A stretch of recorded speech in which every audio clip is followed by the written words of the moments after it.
নমস্কাৰ সকলোকে মই বনাবলৈ লৈছোঁ কাঁচা জলকীয়া আদা নহৰু আদাখিনি বাকলি গুচাই ল'লোঁ আৰু নহৰুখিনিও বাকলি গুচাই ল'লোঁ তাৰপিছত সেইখিনি ধুই পখালি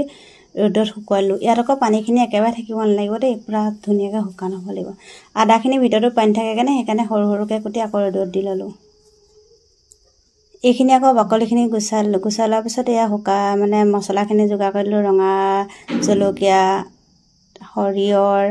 চব কুটি আজোৱান জিৰা তেনেকৈ মানে গোটেইখিনি আধা হেৰিকৈ খুন্দি ল'লোঁ তাৰপিছত দিলোঁ ধনিয়া গুড়ি নিমখ হালধি এইখিনি আকৌ জলকীয়াখিনি এইখিনি দীঘলকৈ কাটিলোঁ এইখিনি সৰু সৰুকৈ থুপুকাকৈ কাটিলোঁ চাহ লগ এইখিনি ইমান শুকুৱাই ল'লোঁ অলপ পানী নোহোৱাকৈ দিব লাগিব কিন্তু দেই তাৰপিছতে মানে যিমানখিনি তেলৰ প্ৰয়োজন হয় সিমানখিনি তেলতে গৰমে গৰমে দিলে বেছি ভাল হয়